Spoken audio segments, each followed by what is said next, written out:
2 minutes into this conversation and there's already 1,000 golden nuggets that you have put in, right? Channels, so many channels, and we don't know where to get in. How do you figure out which one is the best channel for you? Yeah. For me, I've always found with a new offering, starting with one, penetrating there, see if it's landing, build out a system for that, and then having someone take over the system and building one by one. It is so easy. Hi, Kelly. Welcome to the show. Hey, thanks for having me. Thank you for being here. You started your first business at 21. And in the next few years, you have grown that business up to a point where now you are running Ascended Business Mastermind, helping entrepreneurs scale to 100K months. In between then, when you started, and now where you are now, if you had to name one thing, the biggest lesson you learned, what was that? Yeah. One of the biggest things is not being afraid to pivot. Pivot when we need to pivot. And that can be because something we've tried isn't working, or the market has changed, or just needing to read the pulse of what your audience is needing. Ideally, within our business, we can create something where they can be growing with us. So that way there's a longevity of the relationship with the consumer or the customer, depending if you're in a product base or a service base. With that, also knowing your numbers, playing smart. One of the biggest things where when we were doing product at 21, our numbers were so low that we had to make so many sales in those first years. We're starting to understand what are the number goals, and then being able to price ourselves at a place that makes less sales to hit our goals is a sweet spot for being able to hit profitability sooner. Love it. So let's talk about that, right? Because pivoting is something that's talked about a lot, but nobody ever tells you when it's the right time to pivot. Because an idea may not work out, not because it's not a good idea, but because of bad execution. So when you're working with your clients, how do you know, or if somebody's listening to this and they're wondering, is it just a bad idea and I need to pivot? Or is it not, I'm not doing the right thing? What are some first couple of steps that you would recommend they go through to understand what is right for them? Absolutely. So first is starting to look at what is the messaging. Sometimes it could be a brilliant idea and it is something that's truly needed. It's just the messaging isn't landing correctly for the people who need it. I always like to say, if you were selling Spanish lessons and you write a poster for the Spanish lessons in Spanish, somebody who is looking for, who speaks English, they're not going to be able to read the poster to know that you're selling what they need. So we need to be able to look at things of, am I delivering this in a way that the person who truly needs it, when they read it, they can say, oh my goodness, this is me and this is what I'm needing. We can then also look at what are your channels? Where are you putting it? Are you putting what you're offering into the right places? And I always like to say, if someone, I really don't know if this is it was like a flop. There's a difference if there was some traction, but maybe did it convert, or it was just crickets. Always playing with, okay, while playing with the messaging and looking at the channel, start to get innovative. And it can be something as simple, y'all, as going into ChatGPT and saying, hey, give me some other ideas similar to this, that, and putting in what you're offering to generate some ideas to start to plan a B, a C, and a D to be able to split test and try in the next one if you're still getting crickets after some tweaking and refinements. 2 minutes into this conversation and there's already 1,000 golden nuggets that you have put in, right? Channels, so many channels, and we don't know where to get in. How do you figure out which one is the best channel for you? Yeah. For me, I've always found with a new offering, starting with one, penetrating there, see if it's landing, build out a system for that, and then having someone take over the system and building one by one. It is so easy, especially if we're newer in the entrepreneurial journey, to think, okay, I need to go to Instagram and LinkedIn and to Facebook channels and all the things. Like, just start simple, y'all. It's more important to create a strong presence in one to begin and be able to cultivate a system and find that it's working. For me, when launching different things, LinkedIn and Instagram are my go-to. And having systems in play that I'm then able to off to a VA to be able to support in various spaces of it. We want to build a system and tackle one by one to see. Something might just be like, again, are you getting crickets? It's not your channel. Stop swimming upstream. It's okay to not be on every channel. I feel like that's so interesting to me is when I'm working with a client, they're like, okay, so I'm doing okay on Insta, but TikTok, I'm just having such a resistance and I'm just not really, and I'm like, then stop doing TikTok. Like, it's okay. We've created a new box of what success means and everyone feeling we have to be on everything. And it's okay to not just go where your people are and where you're getting results. So keeping it simple, finding what works for you and then summarizing it is what I would say there. Yeah, and you're right. For some reason, the whole content domination theory that I need to be everywhere on every platform. Yeah, there's truth to that when you are an established business. But when you're just starting out, that's not possible because you're just creating so much more work for you. And there's so many emotions associated with that journey. Yeah, and it's the focus, right? Focus. Follow one course until success. Focus. And when we're looking at the energetics, I know we've talked in the space where bringing in so much of the understanding of the spiritual and the energy. There's so much more power behind a focused stream into one place than a bunch of scattered energy that's getting nothing. So as we're beginning or launching something new, dialing that in so there's more of a potent energy force behind it is going to give us a lot more data that's actually fruitful to be able to make decisions of if we stay this lane and keep going or we pivot, bring us back to that word. That brings me to the next point because you go about teaching your students in a very unique manner, something that I've never seen before. While most people are just so focused on the intellect and the tactics, you actually involve spiritual principles and heart based, energy guided methodologies to be able to connect the intellect with how we truly feel when we're pouring ourselves into business. So tell me a little bit more about that. Yeah. So I have my background in entrepreneurship simultaneously was happening with a spiritual awakening. And so I have, while building a couple different businesses and working in these spaces, simultaneously, I was diving deep into the world of energy healing, sitting with indigenous elders and spiritual leaders around the world, and really seeing the world from this very, some say, unique perspective of the lens of energetics. And it was really cool to see how my print has brought them together, where I see the journey of entrepreneurship synonymous with the spiritual journey, because you're seeing something that doesn't exist quite yet. And you're moving with this faith and having to listen to intuition and guidance to cultivate something from an idea into the physical plane. And so when working with my clients, we're doing a lot of work of how do we get in touch with the true essence of our being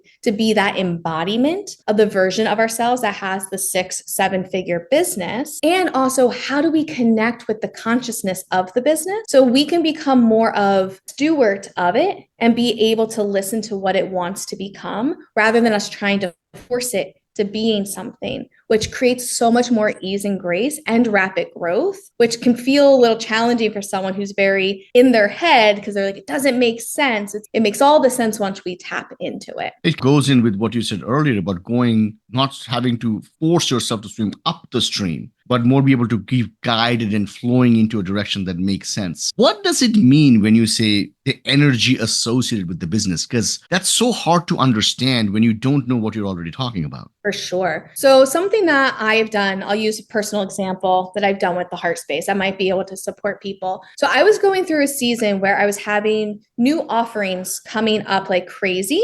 And I was trying to plug them into the heart space. And I was just like, okay, cool, just do another launch. And it wasn't working. And I actually started to see numbers within the heart space depleting. So it showed me very clearly that something's not right. And so I took a practice that I received when I wrote my first book, Rise Above Fear, and I applied it into what if I were to do a similar practice with my business? And what this is, I sat and I had tea with my business. So I allow myself to make 2 cups of tea, one for myself and one for my business, to really create this emphasis. When we do something in the tangible world, it gets all parts of us, including the subconscious, on board. And so it supported me in really seeing, okay, my business is something separate from me. I'm steward of my business. I'm here to grow it and to support it, but it's not me. And when I sat and had tea with it, what am I doing wrong? What is it that you want to be in the direction that you need to go? And how can I be of support to that? And as I sat with it, I really gave a space for deeper listening. And what that looks like if someone's like mean, it's truly just giving space for silence. Maybe some soft music if silence drives you crazy, but allowing yourself to just sit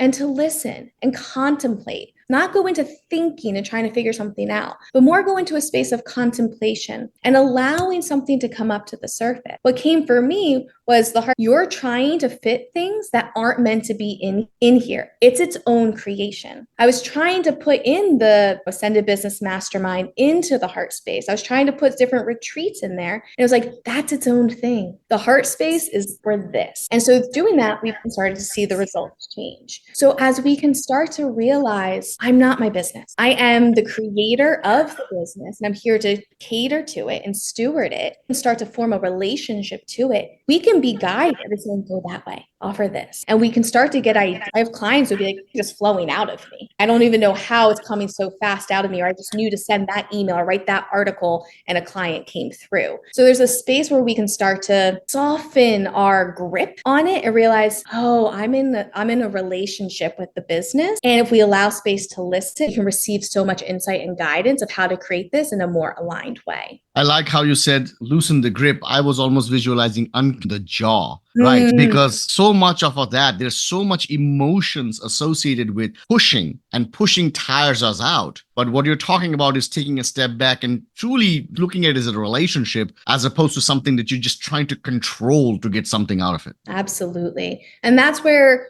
again, it brings us into the sustainability of our own being. As entrepreneurs, especially in those formative years of it, we've been taught you grind and you go and sleepless nights, teams no sleep. And cool, if you have to do that for a night or two time to time, like cool, do what you need to do, but it's not sustainable. I'm all about how do we actually create something that we can be, I'm doing this now, and I could be doing this until the cows come home and the body actually being able to be conducive with it. And a lot of that comes to, are we creating from an aligned space? Are we nurturing ourselves? Are we finding how to optimize ourselves, which I know you're all about. You've been able to really hit that space of how do we optimize ourselves, but also optimize the business. So that's also streaming and flow. So we're not having to work 25/7, trying to find an extra hour in the day that doesn't exist to just try to make it work. It can be simpler. I'm not saying it's going to be easy, but we do have the opportunity for things to be simpler. What we're talking about here, in some sense, is just so much common sense, right? We build a business because we want to be able to live a life, design a life that we want. And nobody wants to design a life where they're working 25/7. Right. Where do you think this culture comes from? This grinding, hustling, keep working until you drop dead in your business. Why is it so counterintuitive how it's perpetuated in the business world? Yeah, that's a great question. Comes down to the space of different subconscious patterns and different things we look at of what's the core of what's being driven there. And then also we grew up in a really interesting time where entrepreneurship came up really on the map not that long ago, of being like everyone could be an entrepreneur, which is true. But the people who were smart, who were trailblazing the way, yeah, it took a bit more work and efforts and grind because they were trailblazing a whole new sphere, which requires more learning and understanding. We now live in a space where all the knowledge is available at our fingertips. And there's a plethora of mentors and coaches and guides out there who are like, we can help you save all of that time now. We do a lot of putting people on a pedestal, which I'm all for mentors and people who've done things and learn from. But we've also created a culture within entrepreneurship that these people are the thing to be or to do it their way. And a lot of the OGs in the game were having to do it in this way that's very different from what actually has to be now. The game has changed if we want it to, which I'm personally team ease and grace. Yeah. There's 1,000 ways to skin the cat. And just because someone has done it a certain way and gotten success doesn't necessarily mean that's the only way to do it. Coaches like yourself are coming up with new ways of doing things that get greater result with greater ease. Why wouldn't we want to try that? Why would we want to push the cart as opposed to just turn on the button and press the accelerator, right? It's easier the other way. Let's talk about your journey, because you said, we talked about how you started at 21, you started your business, and then certain events happened, and now you are where you are. And during that process, you went on a spiritual journey. And that kind of allowed you to now put a different layer of knowledge to how you build businesses. Tell us about that part. What caused you to go on that journey? Yeah, honestly, I can't say I chose to go on the journey. The journey chose me, and I question free will, man. I really do. I had gone on a large weight loss journey in college, which then led me into yoga and meditation. I had also switched my major at the end of freshman year from education and anthropology to business management. It was like a light switch, just doop, doop. And I look at it now as the higher ups were like, okay, time to put her on the path that she's actually here for this lifetime. And so through that, I started taking in business and got really fired up by entrepreneurship and also going deeper into meditation and mindfulness and all of those things. I was in a meditation and I heard clear as day, look up healing modalities. You are a healer. And I was like, what the? But I listened and I Googled and I came across Reiki. And as I clicked on it, a huge wave of energy moved through my body. I closed the computer and I was like, I'm just going to pretend that never happened because I don't know what that was all about, but that was wild. And 2 days later, I was working remotely out of a bookstore in New Jersey. And I was low key procrastinating on Facebook a little bit. And on people you might know, this person popped up and everything in my being was like, I have to know this person. So I hit request and I sent a message and I said, this is weird and bold, but I'm a weird and bold person. I know we're meant to be friends. So we start chatting.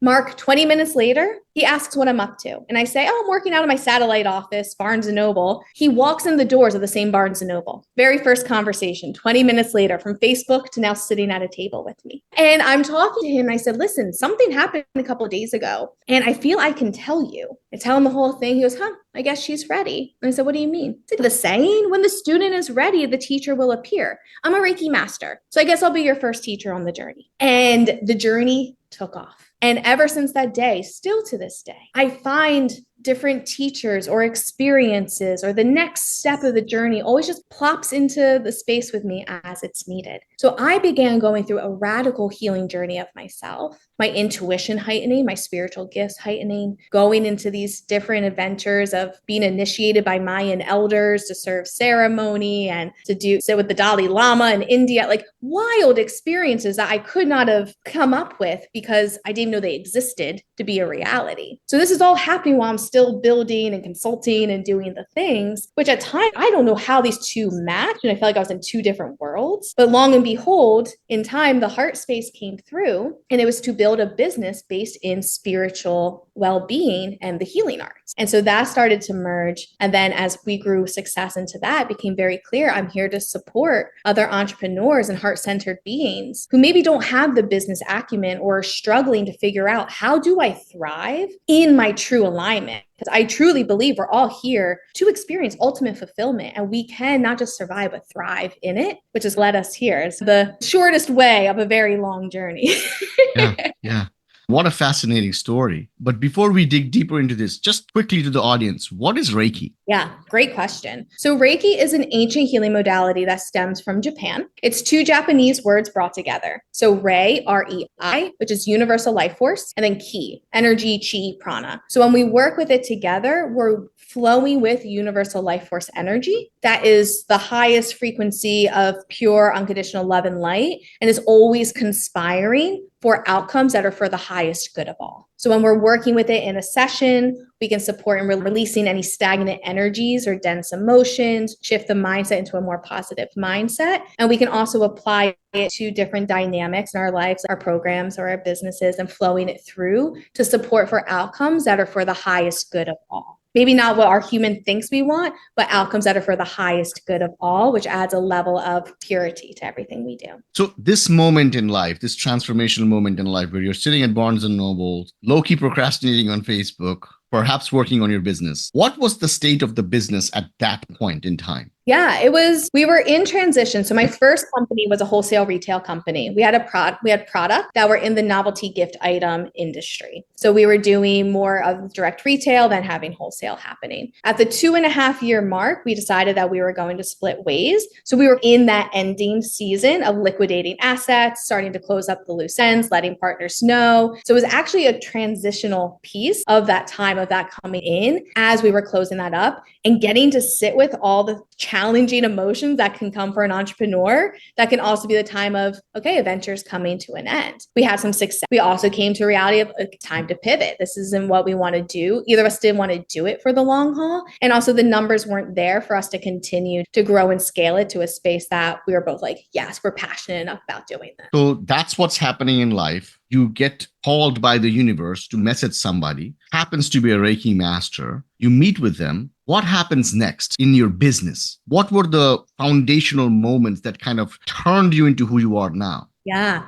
So again, this is happening. I appreciate this question because I don't know if I've actually ever looked at the chronological order of all that. So you're also blowing my mind a little bit for this. So listeners, welcome to a Mind Blown Kelly simultaneously, which is amazing. Simultaneously, we're coming to a close of the business. So I'm starting to receive sessions first to get acclimated with it and profound healing, like letting the deepest things go and just seeing things shift and my mindset, seeing the world different occurring. As the business is closing, this is happening within me. And then I shift into consulting as I'm like in between working with some different businesses, doing the things. And within probably 6 months or so, I understood I was to build the heart space in time. So I started doing the different trainings and the teachings, and I started the heart space with offering one-on-one sessions and workshops. And then it began to grow from there. So it was the realization of what Reiki brought to your life that you were then able to integrate that into a plain toast. Most usual people have business programs because you brought that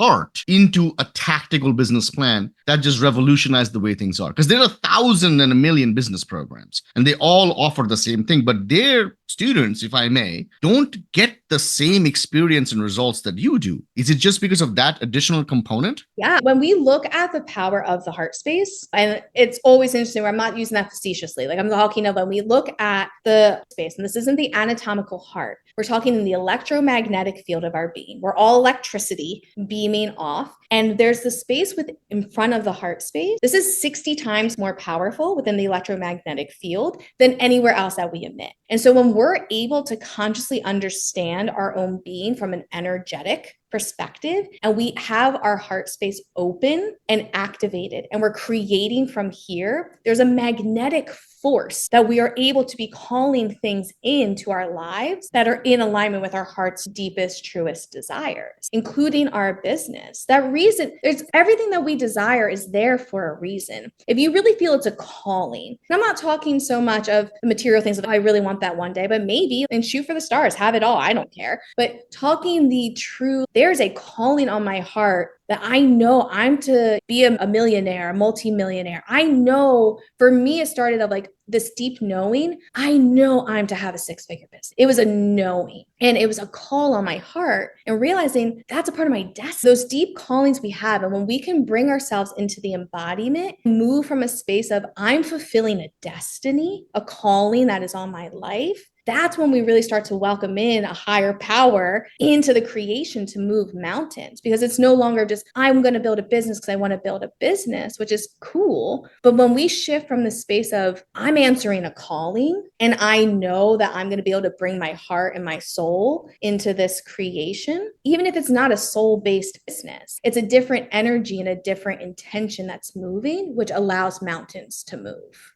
It's almost like it's a purpose-driven business as opposed to just prioritizing numbers to be a certain way. Totally. And you can bring purpose into, so for anyone out there who's okay, but I have a business in something that isn't a service-based or a typical purpose-based, there's ways to move within your business with profound purpose as well. So in case anyone's out there, I don't want you to think hit a level of success that you want. Doesn't mean you have to throw out the baby with the bathwater. Again, it's the embodiment of who are you being? How do you show up for the workday? What is your relationship to the business? And why are you doing it? And really bringing more of heart into the intention of why you're doing what you do in the world will shift the entire game for your own life, but also the way that the business moves through the world. Can you give an example of something like that? Maybe a client that came who was approaching things a certain way, and then you were able to do these exercises and reframe the way you do things? Yeah. So I'm actually working with a one-on-one client right now. I won't put any names out there of anything, but they have a product that has a lot of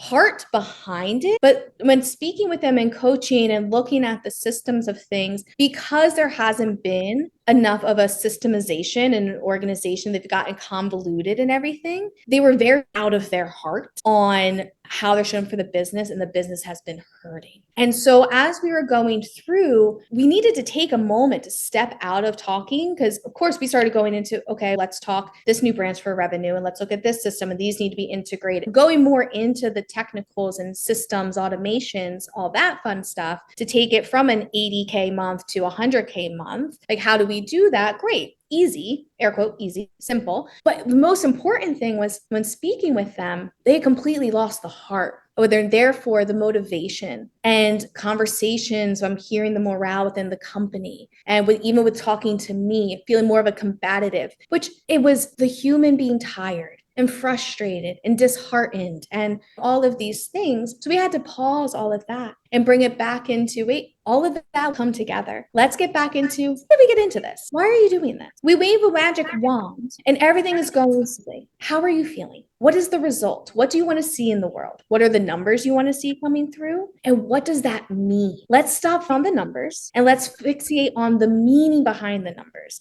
Okay, if those numbers are being, what does that mean for your quality of life? How much more time are you getting to spend with your family and this and that? What is the impact on the globe by X amount of product being out there? What's the impact of that product being in these different homes or farms or whatever it may be? It helped to get back out of realizing this is so much more than numbers and spreadsheets and strategy and channels, getting us back into, why am I doing this? Why? What's the purpose? And by doing that, it reignited their essence, their fire.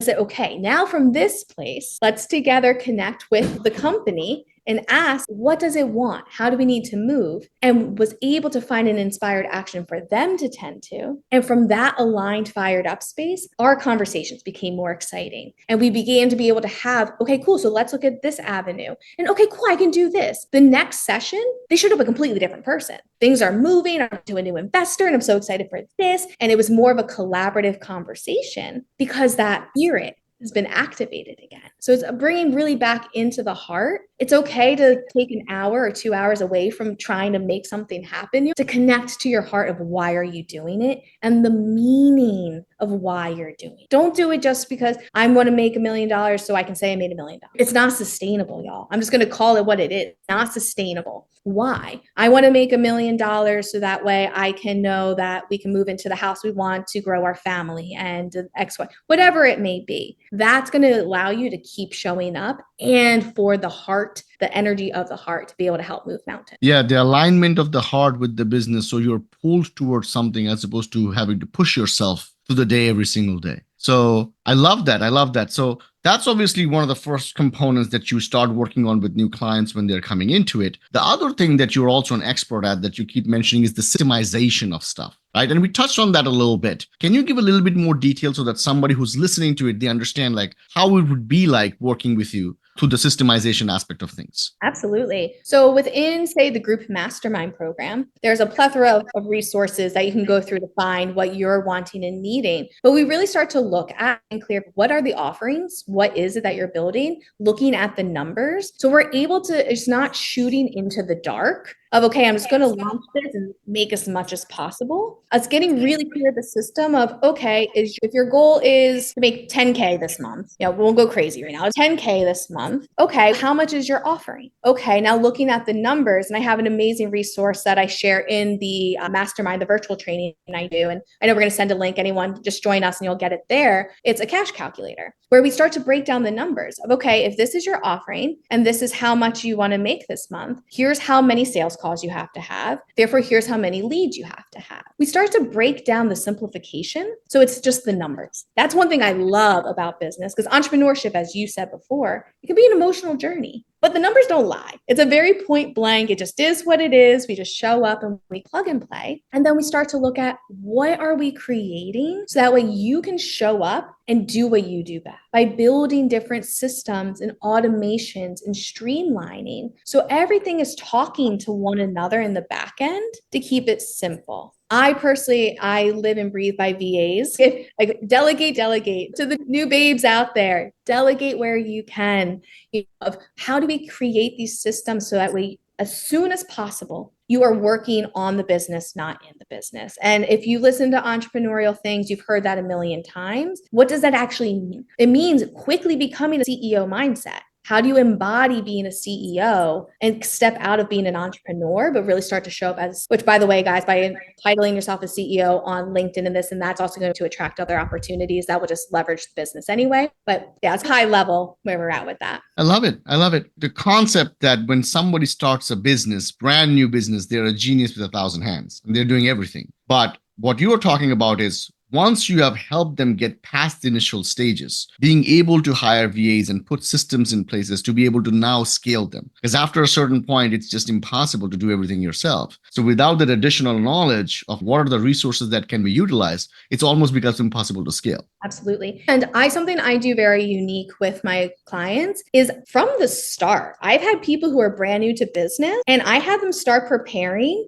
to be running a team from the very beginning. Because again, when we look at the teaching of the energetics, when we're embodying the mentality of a and having a team, we do have who we're being is going to determine what we're doing in our day. And by what we're doing in our day to day is going to determine what we have in our reality. So when working with, say, a new client, as they start to build something, I will have them build out a training sheet alongside, write out all of the tasks you're doing step by step. So as soon as you're ready, you can pass that along to a VA and you cut down the training time for them. And I have some amazing resources in my bank that I share with those that I work with of some VAs that are very low cost. But it's still very integral for the quality of their living in the different places they work. So for $30, $50 a week or a month, even, you can start outsourcing. So I really challenge people I work with to start that process as soon as possible. So it's not an identity shift. It's a truly growing into the full being, this other being from the beginning. Now we have to tell the audience where to get these VAs because everybody wants to be able to get some help. Where do we find these VAs? Yeah, so there's a multitude of different VA companies and platforms that are available. There's a new one that I just spoke with, Ripple VA, and you guys can reach out to me on that. They're based in the Philippines. I really love them. They are a faith-based organization. Not that matters in the grand scheme of things, but it just personally, I could feel their sweetness and their purity there. And you can look on other sites, Fiverr, Upwork, Google some other things. I have one I have a very close relationship to, and I will share with others, but there's a multitude of them out there that you can just look up and begin to look at it because it's that gripping of that took me so long. I laugh at myself because I think I'd cry if I didn't choose to laugh about it. How many mentors and how many people try for so long to tell me, get a VA, outsource that, this and that. But my need to try to control, fearing that if I didn't have my hands on it, things would go wrong, it stagnated things for longer than it needed to. So that's one of my biggest things I always try to instill in people as fast as possible. And this brings us back to what we started at the beginning of the conversation, which is that the desire or the innate need that we have sometimes to control things in a relationship. And you talked about beautifully how about our relationship with our business. You sat and had a cup of tea with your business and you redefined the relationship. And that's exactly how things are in human relationships, in marriages, in dating with partners. Sometimes we have this desire to control everything they do. We want our partner to do the dishes, but we want it done exactly a certain way that doesn't allow them to now do the dishes, and henceforth we're controlling it. So redefining the relationship allows for the relationship to grow and breathe. And I really think that's a very interesting way you approach it, bringing in with the Reiki practices in your business. Thank you so much. And yeah, it's so real. I just gave me flashes of so many different conversations in various relationships in all walks of life. So real. Yeah, and I think everybody listening to it is also realizing it because sometimes we have to look at the coffee cup a little bit differently to understand that it's the same coffee cup, but it's a different image, right? The handle is on the left as opposed to the right. Doesn't change the fact it's a coffee cup. It just reframes it. Let's talk about the life of an average business owner. And especially in the starting phase, in the middle phase, one of the things that everybody struggles with is emotional burnout and physical burnout. One of the unique ways you do things with your clients by involving Reiki, by involving the spiritual guidance, is to be able to alleviate this burnout feeling where you're pulled towards the business as opposed to having to sit at the desk and just get through another day. Tell us a little bit more about how you achieve that. Yeah. And something for anyone listening, know that if you're like, there's things hitting for me and I want to learn more, like working with Reiki and different energy things is a complete option. You don't have to incorporate that into your own being. Just want to that way everyone's, I don't know about that. Like that's completely optional for you. It works for me. It works for people who try to decide to work with it. It's there. I love looking at how do we best thrive? And similar to what we were talking about before, of how things were done before doesn't necessarily mean that it's going to be the best for us. And it might not even work. We are all so unique, and we keep trying to put ourselves into these cookie cutter ways of things. So really starting to look at a self-analysis. Where do I thrive? What are my most productive hours? What are my non-negotiables of how much sleep I truly need?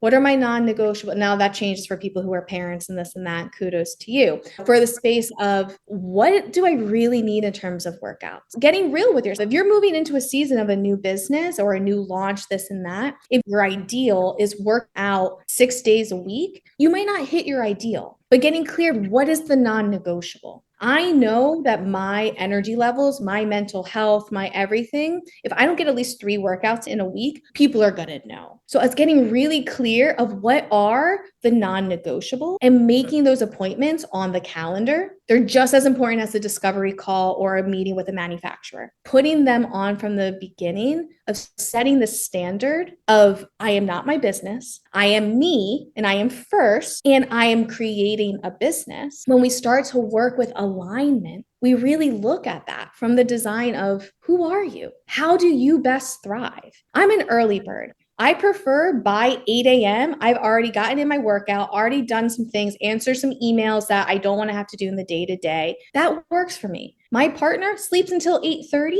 and then he's a night out and he likes to work until there. We're both successful entrepreneurs. It's everything is choose your own adventure. So for someone who's starting, get clear what are your non-negotiables for you of what you really need. And I really encourage those spaces for tea. And it could be water, it can be a beer, whatever it is for you, of contemplating in time with self. Contemplate on the bit. Slow down, breathe, step away from the screen. Allow yourself to hit into that flow because it's something that I can continue to say and it's something that one must experience. It's one of my favorite things is when someone starts to experience it, they're like, I get it. When you create and you show up to your work from a state of alignment because you took the time to really get in touch with your being and show up in your wholeness, things just happen. I've had people be like, I woke up and there was an email from someone, like 3 new clients wanting to work with me, or wow, I was working on this and something just came through, or an idea just dropped in and I launched it and I had an amazing return. When we play with understanding the energetics of our own being and put that as a priority, doesn't mean neglect your business. There's plenty of times that I should have been like, I do not want to sit and work that spreadsheet today, but I got to sit and work the spreadsheet today. And so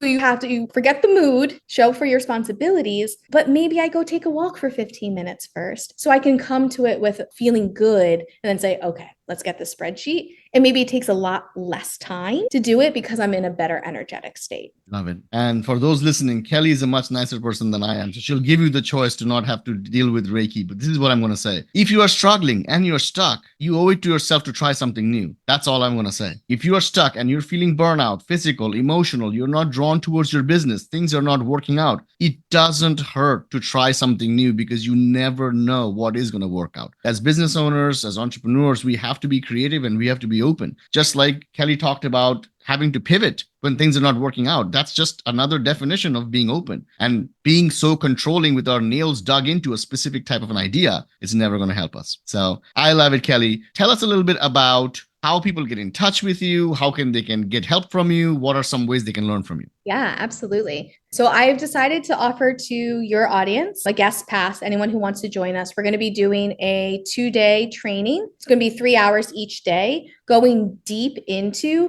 the identity work as well as strategies. It's not one of those, we're just going to talk about what you need and try to not tell you how. We're like live time workshopping and doing the work. There'll be some of my paid clients also in there. So it's not going to be a sales call or anything. We're going to allow, in the show notes, I sent you a link. People can enroll into that completely free as a guest and just as a thank you to you for creating this space for them. If anyone wants to connect with me directly, Instagram is a great place. I am Kelly Keefee, or LinkedIn. Kelly, there are so many people out there, especially in today's world, who are promoting the hustle culture. And on surface, it sounds like strength. On surface, it sounds like they are helping us become stronger and more disciplined. But from the innermost part of my heart, I have seen more people crumble because of those unrealistic expectations that some of these gurus are setting out for themselves, then they are being helped. So the fact that someone like you can come along and really help things put in perspective, that the business is there to support us. We are not here to live with the business. It is just such a breath of fresh air. Thank you for doing what you're doing and helping people realize how things truly ought to be, as opposed to how we want them to be forcibly. Thank you for being on the show. Siva, thank you so much for having me and creating this space of amazing community, all doing great things in the world.